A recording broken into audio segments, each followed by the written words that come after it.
Clause 8.1 of ISO 2701 marks the transition from planning to execution. It is where the information security management system comes alive through day-to-day operational control. Up to this point, earlier clauses have focused on leadership, planning, and resources. Now, the organization must demonstrate that those elements produce consistent, repeatable actions. The purpose of Clause 8.1 is to ensure that operations are carried out in a controlled manner, aligned with the ISMS's policies, risk treatment plans, and objectives. It prevents the drift that can occur when strategy is not tightly coupled with execution, ensuring that every task supports the system's intent. In essence, this clause requires organizations to translate their high-level commitments into auditable and measurable operational routines, activities that can be performed consistently, verified objectively, and improved continually.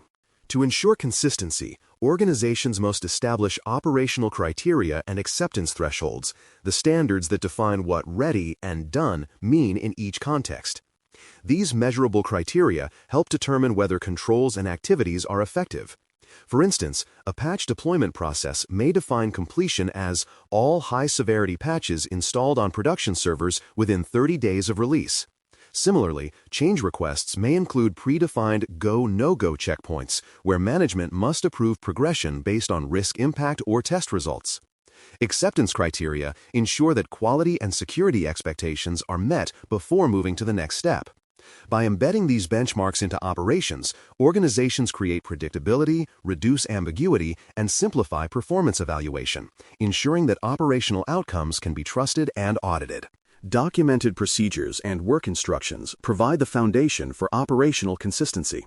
These documents outline clear, concise steps for recurring tasks such as user access provisioning, backup verification, or incident response. They reference the relevant ISMS policies and standards so that operational staff understand both the what and the why of their actions. Procedures should also define how to handle exceptions, what to do when standard processes fail or require escalation. Each document must follow version control rules defined in Clause 7.5, ensuring that staff always use the most current guidance. Well-written procedures bridge the gap between strategic intent and operational execution, helping teams maintain compliance while responding efficiently to real-world challenges. Change control forms a major part of operational planning and is tightly linked to Clause 6.3 on planning for change. Any modification to systems, configurations, or processes must undergo a pre-implementation risk evaluation. This includes assessing how the change may impact the confidentiality, integrity, and availability of information, the CIA triad at the core of information security. Approval levels should correspond to the risk level of the change. Minor changes may require only team lead authorization, while significant ones demand executive sign-off. Every change plan must include rollback or backout procedures to restore systems to a known good state if something goes wrong. Proper change control prevents operational disruptions, minimizes vulnerabilities, and demonstrates disciplined governance within the ISMS framework. Modern organizations increasingly rely on third parties and outsourced providers, making supplier control a critical operational responsibility. Clause 8.1 requires organizations to identify which operational activities are performed externally and to ensure that these are managed with the same rigor as internal processes.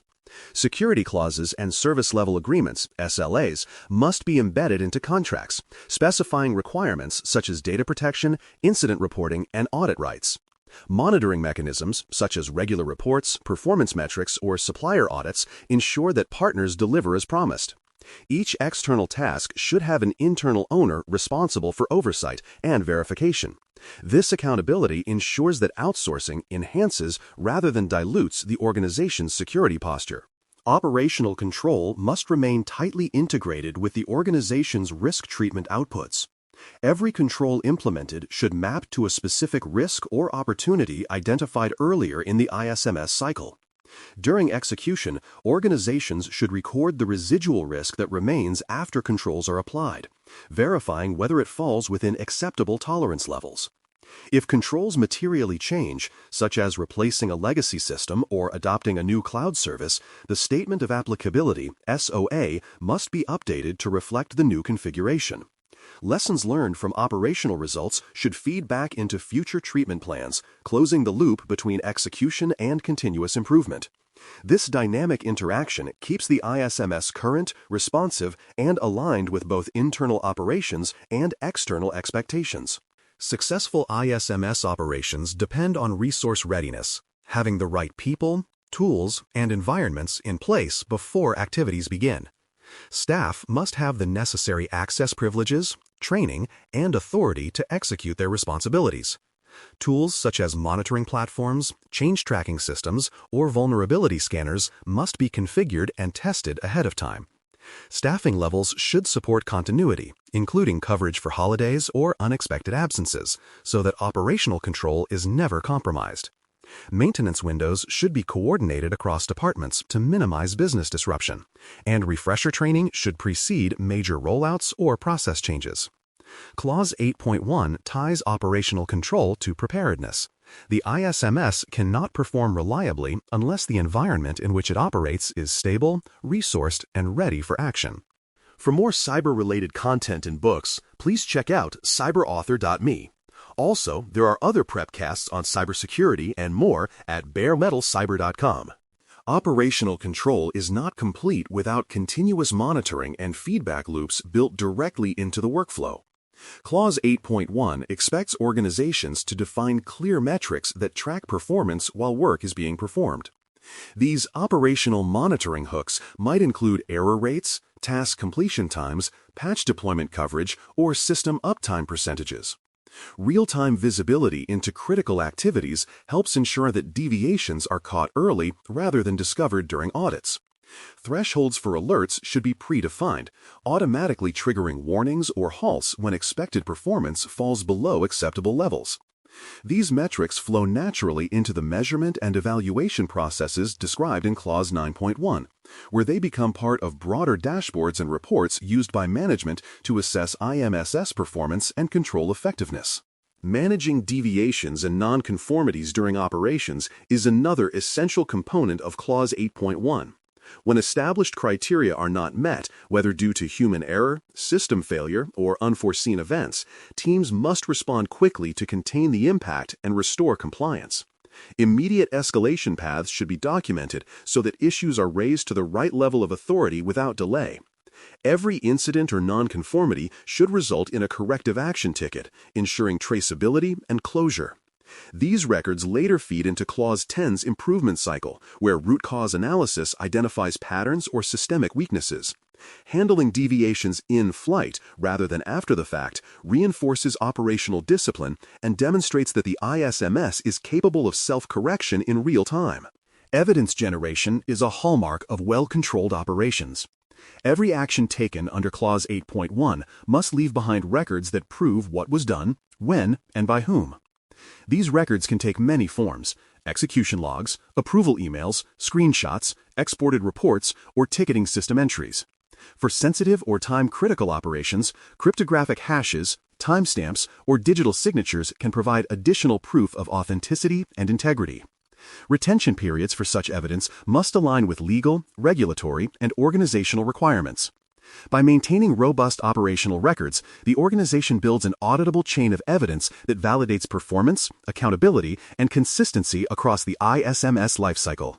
Effective operations also depend on smooth handoffs between teams and processes.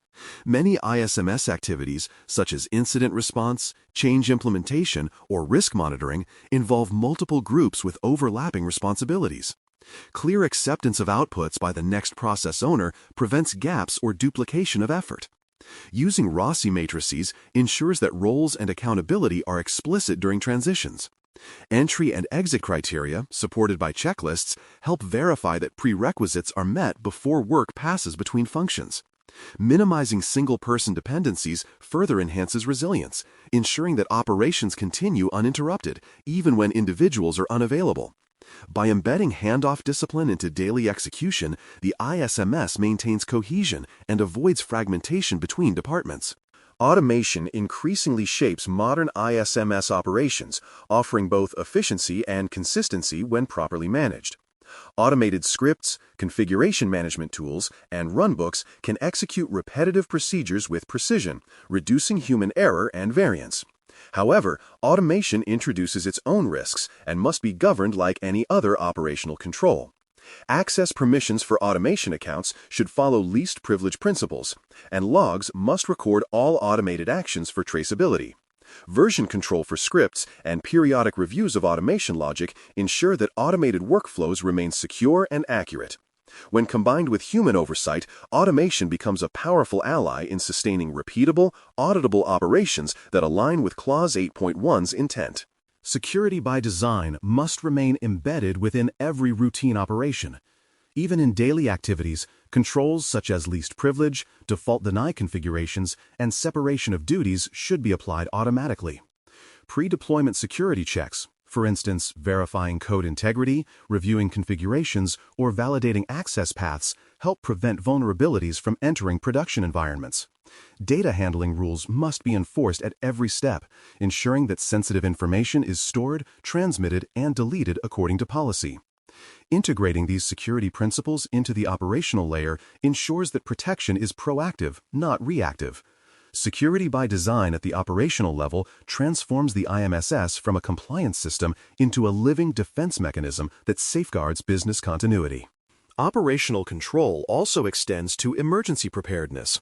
Even under normal conditions, processes must align with the organization's disruption and recovery plans. Clause 8.1 expects that teams know how to revert to known good configurations, restore from validated backups, and communicate during a disruption. Configuration baselines serve as recovery anchors, allowing systems to return to secure, verified states after an incident. Restoration sequences should be prioritized based on business criticality, with communication trees ready for activation to coordinate response efforts. When operational planning is linked with emergency readiness, the organization achieves a state of resilience, where even unforeseen disruptions can be contained, controlled, and recovered with confidence.